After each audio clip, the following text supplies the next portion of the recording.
Film Development Hell, Day 37, a podcast at a movie theater is the name of this video. Why? Well, my name is Deborah Richards, and I am an independent film director from Las Vegas.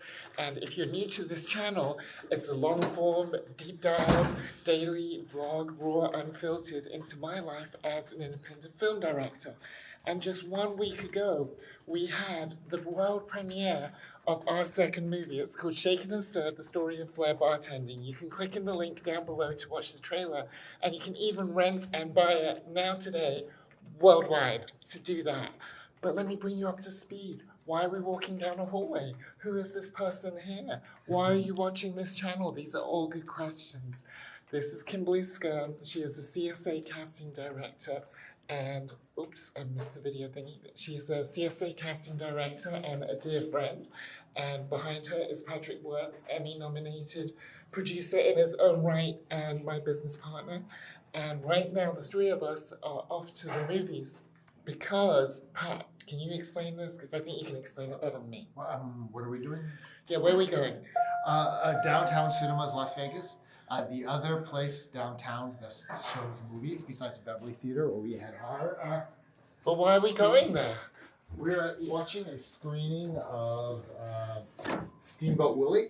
Right, Screamboat Willie. It's a horror. It's a horror, which our next film is going to be a horror. But we're also going to discuss Shaken and Stirred because after the screening, David Rosen, who's an amazing guy, will do this podcast, record us talking about what we thought of the movie and what projects we have going on. So did that make sense to you guys? Basically, we're gonna watch a scary movie, and then immediately after, at the theater, we're gonna get up on stage, and there's gonna be a podcast where Patrick and I talk about. Oh my gosh, it's so noisy out there. Oh yeah, I can't hear myself think. How about you, Kim? It's noisy that thing. So we're gonna watch Screamboat, which is Mickey Mouse IP horror and made by Fuzz on the Lens, who also made Stream, and I think they're connected with the Terrifier people. Yeah, I think so too. So and also our partner Marcus J. McGill, who was a co-producer on Terrifier 2, he's gonna meet us at the theater. And this is where Kim comes in as well, because she's in town visiting. And if you've been watching the YouTube channel, you would have seen her makeshift bedroom set at the studio. And of course, she's staying with me for a couple of days. So we dragged her out to the theater to go and do this podcast. So we're going to watch the scary movie, then get on stage. And then Pat and I are going to be talking to David Rosen, who is the host of the podcast. And he's also an amazing composer who did half of the score for our last movie, Move Me No Mountain, which you can find on Amazon Prime. I don't think any of that made any sense whatsoever. And because we're working on Shaken and Stirred all day. At least I was. So it's like, what are we doing now? Right. So it's really weird because we've literally finished one movie a week ago, and we're still birthing that child. But, I mean, it's available worldwide, but we are the distributors, so we're still going through that journey. But at the same time, we're starting to develop our next movie, which is called Scissor Mouth, and that's where Kim comes in, because she's our amazing casting director. Can't wait. And so, so while Pat, what were you doing today on the computer? What was your big jobs today? Some people, one of our sponsors, person connected to our sponsor for our premiere needed photos from the event, because Which sponsor? Patron. Oh, they wanted the photos? Well, Dario did, because he's doing stuff for them. Yeah, amazing. Because Dario works for them. He's a brand ambassador for them. I know. So I had to collect that stuff. Then we're sending our movie out to movie critics who don't know anything about Flair bartending. They're just movie critics, and we'll see if we get some of them to bite. We're not a big film, so we'll hopefully some of them will find it intriguing enough to do a review. That's really exciting. We've actually It'll be great because these people don't know anything about Flair bartending. It's one thing about people in the industry to like our film or to have a response to it, but obviously we want more than just people in the industry to watch our film. So getting these responses is going to be actually very interesting. And if I had to guess, I would guess that most people watching my YouTube are not in the hospitality industry. Exactly. So you guys should watch this movie and tell us what you think. And there's actually 20 reviews now on IMDb by people who've watched the movie, and they've all been amazing. They're 10 out of 10.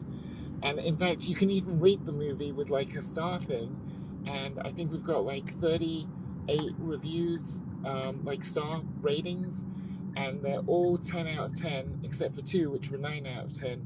And then there was 1 that was 1 out of 10. And that's the person that's been trolling us, and I know who you are. And I'll be leaving town for a couple of days. We're leaving town for a couple of days tomorrow. So I needed to schedule our social media posts for the next 5 days on Twitter and YouTube, Instagram, Facebook, and X. So for the next 5 days on all those platforms, I had to schedule them today. Amazing, good job. And then I've been working on about 4 or 5 days. I've been working on Scissor Mouth, getting back into the screenplay, making notes. Danielle came over earlier. She helped us with some She helped me a lot. admin. Danielle helped me a lot with finding clips from the red carpet interviews that we could use for advertising. Awesome. And what Very else was I helpful. doing? Oh yeah. I got a bunch of commercial work coming up over the next few weeks. So I was also working with a client today, preparing some assets for that. So it's all go. Usually I start my YouTube videos early in the day, but it's already 5:30 p.m. And I thought it'd be fun. Let's take you guys to the theater. I don't know how much of this we can show, but let's see how much we can show. And I'll take you guys to the theater, and let's have some fun. So while I have living legend Kimberly Skyrme in the car, Hey. let's talk to her about film stuff. Kim, why don't you tell people real quick, give them the real quick elevator pitch of who you are, what you do, and what you've done. Oh, real quick elevator pitch. I was a theater major in college, which means I love acting, but I didn't want to be an actor. So I accidentally got a job as a casting director 35 years ago. And I think I'm an artist, and I paint the screen with people. That's amazing. I love that. Does it say that on your website? I feel like it should. I believe it might, but I should double check. That's really cool. Thank you. Actually, that's an interesting question. How often should a working professional update their website? More frequently than I do, that is for sure. Well, I believe it should be up and current all the time. So people do frequently check back if you're a cool person that they need to know about. So I think at least every month you should You should definitely check it and give it a little update. Yeah, if an there's any update, because our lives are always moving that fast. So there's That's always true. something new to update. I get asked to speak frequently, and people always want a bio, and I always say, wait, I'm saying, I can take it off your website. No. Take it off IMDb. No, because I don't update those frequently enough. But I definitely update bios When for was that? speaking engagements. So I should update IMDb and When my website was more that? frequently That was than my I do. next question. When was the last time you updated IMDb? Because I think the last time I updated mine was maybe 2022, so like 3 years ago. I don't think mine is that out of date, but it's definitely out of date. How I'm about sure it's at least 6 months. Well, a year old. that's pretty good. That's pretty good. Well, only because I did a LinkedIn update session with a friend. We sat down and we just sat there together and updated our our LinkedIn profiles, but that was September. So Wow. even that's a long time ago. It's a lot to keep up with, isn't It it? is. Between all the different platforms. And Yes. so, if But someone people do check also even for filmmaking. That business people, I had a director who hired me to cast. The producer hired me, and thank heavens I had updated my LinkedIn because he did go to my LinkedIn profile to see what I was up to. So, this is the portion of the show where we come to bragging. What are some of the biggest productions you've worked on? I always hate bragging, but if you're asking, I'm asking. some very big ones, which had a lot of just cool movies, cinematography, and things that had amazing directors. I did work on True Lies with Jim Cameron, and so that was fun because he's very, very cool with all of the cinematic things. But then, amazing storytelling-wise, I worked on Beloved with Jonathan Demme, God rest his soul. Worked on The Pelican Brief with Alan Pakula, also God rest his soul. And And those were both just, great, amazing storytellers. I mean, when you got to speak to the man who made All the President's Men, that was very cool. Career highlight. And What about House of Cards? House of Cards, a fan of, obviously, the directors on that were always amazing, and there was multiple directors because of the episodic. Sure. But Carl Franklin, great inspiration, such a great storyteller. He started out as an actor and became a director, so I always loved those folks. And also with Sidney Pollack on The Firm was a great person to also just work with, and I also worked with him on Random Hearts. And so to just watch amazing people like that work, but also those actors turned directors are always really interesting because they're very focused in the conversations that they have. That's interesting, yeah, with the actors. And also people who've come from theater too, directors that transition, because there's so many conversations that happen with the craftspeople in theater because they have to create everything, as opposed to cinematically we're usually finding practical locations. So I find the theater directors get really into all those arts I agree, and crafts 100%. departments, because it's just a language they've always been speaking as opposed to learning to speak. Yeah, and they have more time to practice that craft. Yes. Like if you're a film or TV director, you really only get to direct when you're on set. Right. Whereas the theater practices. You don't need all the extra equipment. You don't need all the fuss of the production, and you can just start putting on a show and practicing. Well, it's built into their rehearsal process, and that during that rehearsal process, you're talking to props, you're talking to costumes, you're talking to production design. So it's just a very different process that you have the opportunity to go through. And then when you become a filmmaker, that's still so important to you because it's a part of your development process. Sure. So in a very different way. However, I've really been pushing that. So college students I work with, I fortunately had fashion design interns this semester and had them work on a film project that we shot earlier this year. And then they just, by my suggestion, I said, just force yourself on the film students. Tell them they need costume designers. And so they are now working on some film projects, which I think is a great experience for them to now be collaborating together. And why don't you give out a shout out to where you get your interns from? Stevenson University, woo woo! Whoop, whoop. So the majority of my interns are from Stevenson. However, I have Which is some where? Howard, and it is in, which city is it in Maryland? It's north of Baltimore, and I guess that's Green Spring, Maryland, or North Baltimore. And also have interns from Howard, interns from Vassar. I've had interns from American University, so I love to have interns. I love teaching. You have amazing interns, I gotta say that. I have a question about House of Cards. So, guys watching, you might remember that House of Cards was Netflix's first show where they released everything all at once. It was the first time that really a platform or network had done that, because before that it was always weekly, episodic, whatever. And I was curious, at the time of filming, did you guys on the production side know that that was the plan? They did go into it with that being the plan from all the information that I know. Certainly I wasn't in those original meetings, but that was the plan. So you were all aware. Shoot everything, and then it would be the first Everywhere drop all at of once. all episodes, which I wasn't entirely surprised, just not that I am necessarily the biggest person on trends, but I had noticed that there was a trend in people waiting to watch TV shows until the box set of DVDs came out. Yes, Oh, that I was missed me. that. That So was me. I'll just wait That till was That was me. until the DVDs came out. And so I thought, oh, this is an interesting trend. I wonder where this trend is going to go. That's interesting. And then it became drop everything on streaming so people could consume whenever they wanted. Now, Because it was tricky. Life was getting busier, and you Yeah. could get home at a certain time to watch things. And so once you started missing things, you would just wait until the DVDs came out. so I'm curious, like, second part of, could you put the back window up? It's a little noisy. So the second part of that question would be like, if everyone in production was aware of that, was there were there do you recall there being conversations at the time in production about some people saying, oh, this is a great idea, oh, this is a terrible idea? Do you recall there being any conversations at the time about it? I don't recall any conversations about it because my guess on that would be it was just like shooting a really long movie, that you would keep everything Right. top secret, that you're doing things, and it was just multiple hours as opposed to your, hour and a half to 2 hour movie.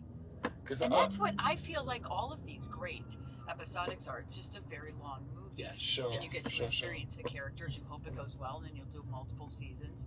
Or I think it's the love now of the limited series. Is Right. just a very long movie. I think it's so strange because it was such a seismic shift and had such an Yes. impact on the industry, and I don't think anyone appreciated at the time what an impact it was having.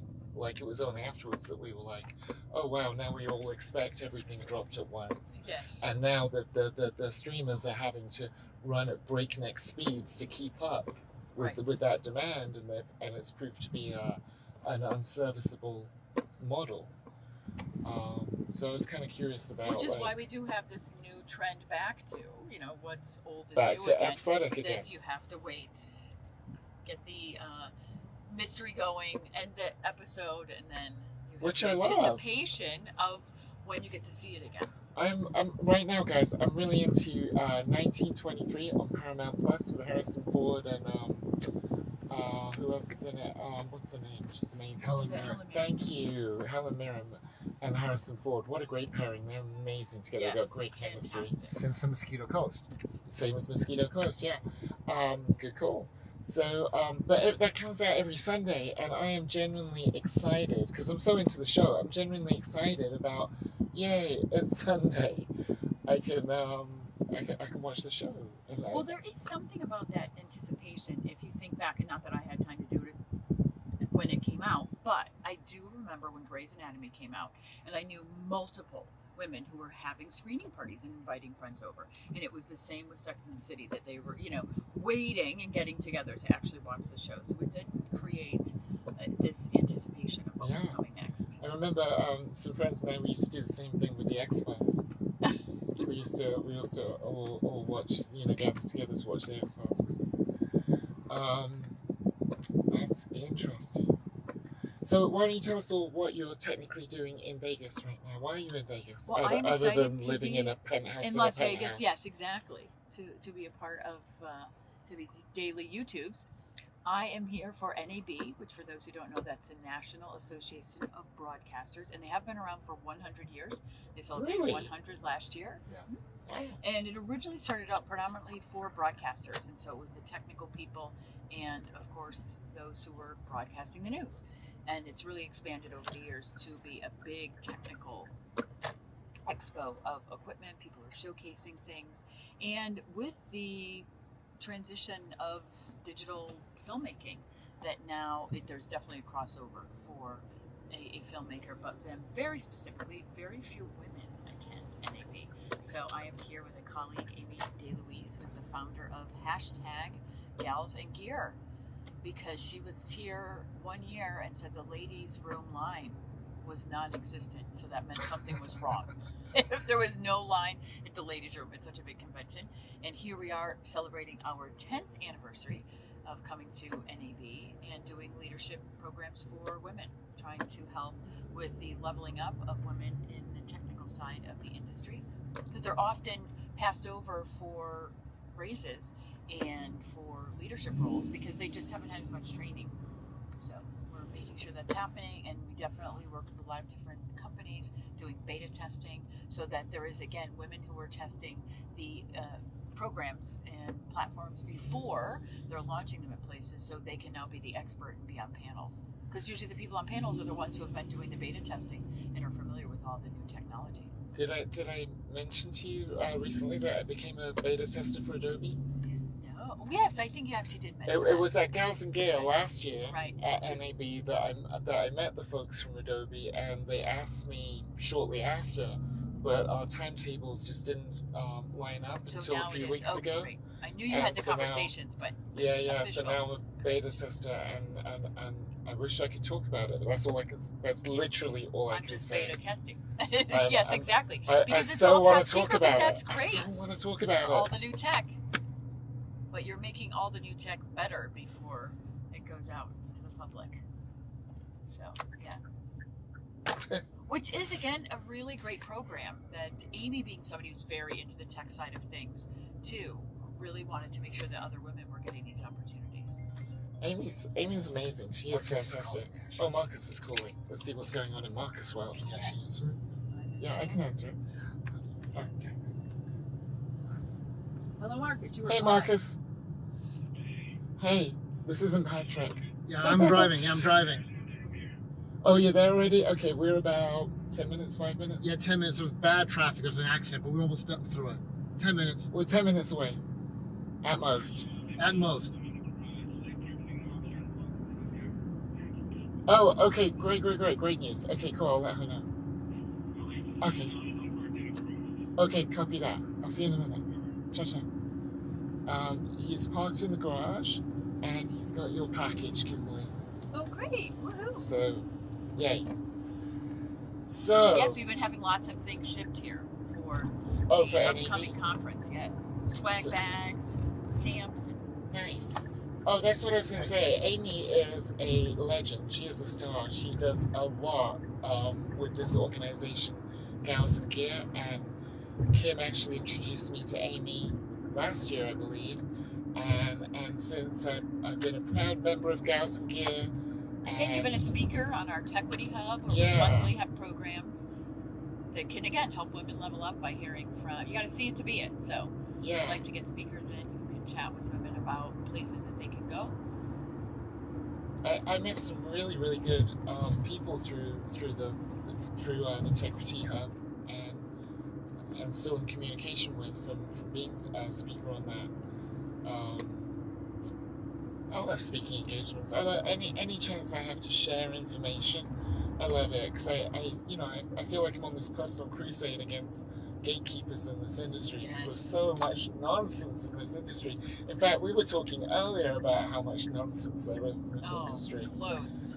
And so if Kim, quick question, if someone is watching this channel and they are an aspiring filmmaker thinking about going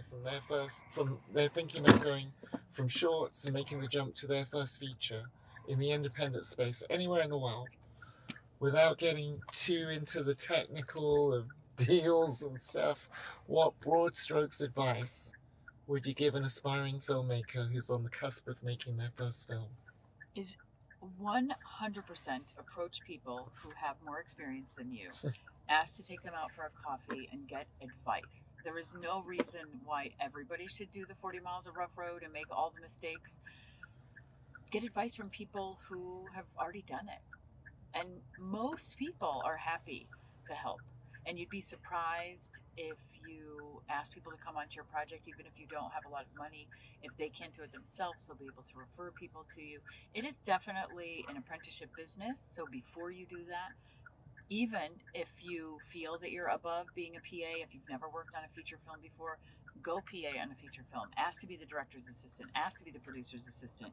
See what other people are doing. So instead of reinventing the wheel, you're just recreating everything you've seen other people do. It's great advice.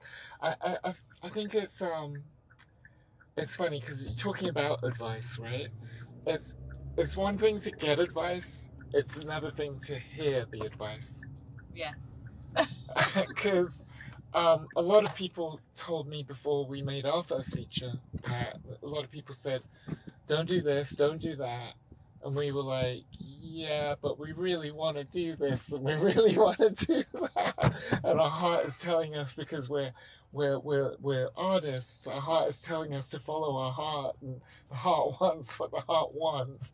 And unfortunately, on the other side of that journey, we're paying the price financially, because the people that give advice are usually people that have lost money or learnt the hard way. And often when advice is given in filmmaking, it's less about, this is the advice you need to make a really good film, but this is the advice you need to not lose all your money. I don't know. But sometimes some of that advice is, you'll often hear people saying, like, don't work with kids and animals. And Well, that's You know, so such a silly poor. That's things like such a that. But if you love yeah kids, who cares? Then work with kids. So yeah. I feel there's some of it that you can throw out the window, but a lot of it, nobody is giving you this advice because they're saying I'm smarter than you. It's usually because I already made this Right, mistake. I'm trying to exactly, save you from exactly, it. So exactly. it's not advice for the So wrong reasons. It's usually for the right reasons. yeah, 100% agree with that. That's why it's funny that sometimes it's hard to hear that advice, because it's like, oh, you it may have worked out bad for you, but it's not going to work out bad for me. Right, which is why I usually share with people. I'm not telling you this because I'm smart and I didn't do this. I'm telling you this because I did it and I don't want you to suffer through. Right, right. It's just But it's feel free if you like. sure. It's just it's so much easier to give that advice than to hear that advice, because I've experienced, like we all have. We've experienced both sides of that now.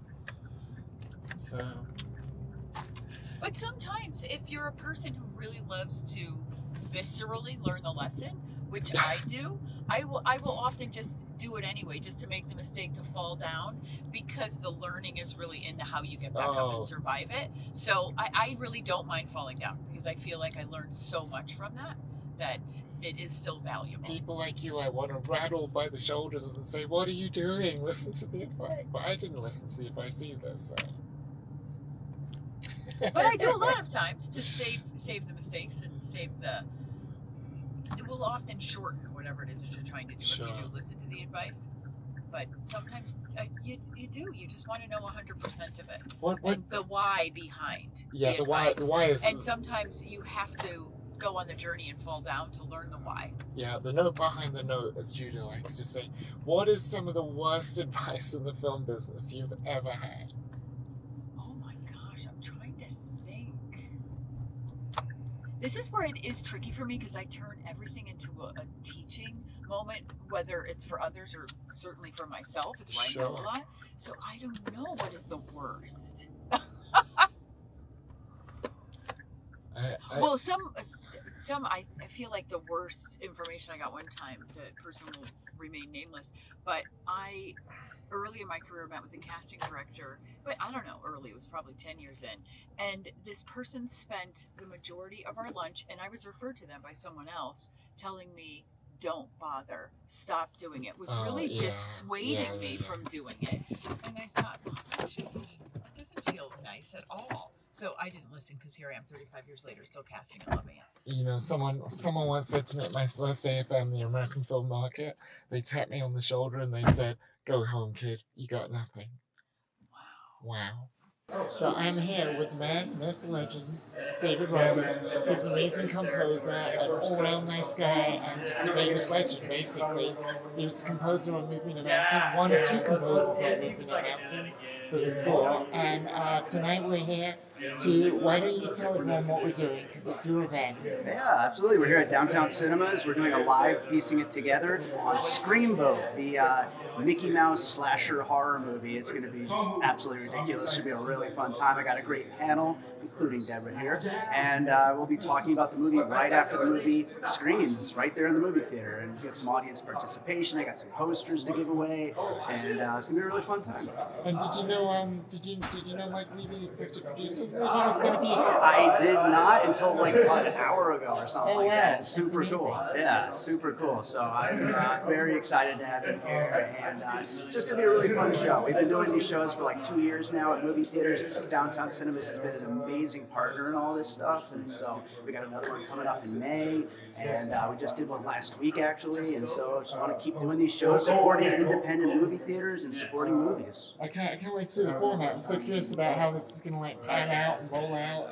Yeah, well, it's gonna be fun. You're gonna do great. great. Anyone who loves movies can be on my show and have a fun time talking about it. So that's so cool. Guys, so I just met this amazing person here. This is Mike Levy. He's one of the executive producers of Screamboat, and he just happened to be here, which is amazing. Because he works with the guys Fuzz on the Lens, so just a huge shout out to Fuzz on the Lens. We're fans of them and supporters of them. Obviously, Marcus, our business partner on our next movie, is friends with them, and it's just really nice to meet you randomly like this. No, it's very nice to meet. Just to clarify, Michael Levy is a producer. I'm actually Matt Levy. So sorry, No, they confuse us all the time. That's so funny. Because he's a Leavy, I'm Levy. Got it. I'm the, and I'm with Despop Entertainment. We're the so I'm the executive producer, and we're the worldwide distributor of Screamboat. Oh, okay. Yeah. So you're with Iconic? Is that?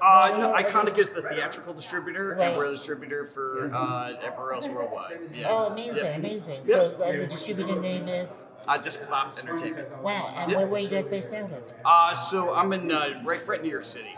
Very cool. And how long have you been in distribution? About 20 years. Wow, that's a long time to be in distribution. Yeah. That's cool. So, a lot of people watching my channel are like aspiring filmmakers and stuff. So, what advice from a distributor point of view would you give to an aspiring filmmaker who's thinking about making the jump from shorts to features? I would say first off, look at the market and see what's working and what's trending, and also when you're making your feature, start to build your audience while you're making the feature. If you wait to make the film and then start to build your audience, it's going to be a really tough, long road ahead. So you want to get your fan base involved really early and get them excited about your project from the day you start filming. That's the most valuable advice I can give. Yeah, I love that advice. I tell people all the time, like, the movie business is the only business in the world where you get everyone together, get all the ingredients together, you make a pizza, you bake a pizza, and then you say, who wants a pizza? and that doesn't work. It's funny you say that, because my second feature just came out a week ago. And it's Congratulations. Thank you. It's a documentary about the underground world of competitive Flair bartending. My goodness. And the whole reason why we made that movie in the first place is because one of our production partners said, I have 13,000 emails of Flair bartenders. And I always say that one of the hardest things is connecting the audience to the picture. So this is exactly what I've been talking about, guys. So there's a great huge advice. audience for that, huge built-in audience. You're great with that. Oh yeah, we're killing it. It's going really well. It's really exciting. So if you guys still haven't seen it, check out the trailer down below. But we're going to get our popcorn, we're going to get some candy, and we're going to get ready to watch Screamboat. So we're really excited. Absolutely. Hey, thank you so much for having me. This is wonderful, and enjoy the show, and can't wait to discuss it right after. Right on. It's so amazing to see you. Crazy update, guys. We were just chatting, and we were like, "You look familiar." Like, what was the name of your movie? We met at NAPI in Miami last year, which is I can't remember what NAPI stands for. National Association of Producers Television. Oh God, you're putting me on the spot. I never thought to actually learn. What it stood for. It just sounded cool. It's right. So it's a film market, and our booth where we gave 1,000 free drinks away to make friends in the industry for the movie Shaken and Stirred. His booth was right next to our booth, and we were like, "Oh my gosh!" So I never took one of those free drinks, by the way. So we have to get a drink tonight, then. We have to get a drink tonight. That's settled. That's amazing. Such a small world, but I wouldn't like to paint it. So we are here at Downtown Cinemas in Las Vegas, and we just watched Screamboat, and we are about to do a little podcast and talk about the movie. And here I am with Allie, the grand finale. Hey. And of course, my partner in crime, Patrick, on the end there, and Mr. David Rosen over here. Before we get into it, I do want to introduce my panel. Deborah Richards first up, first time on the show. Introduce yourself, tell everybody what you do. Sure. Hey guys, my name's Deborah Richards. I'm an independent film director from Las Vegas. My second movie just came out last week called Shaken and Stirred, now available worldwide at FlairDocumentary.com. So Pat, what did you think of that experience? That was fun. Yeah, it was fun. The whole experience was fun.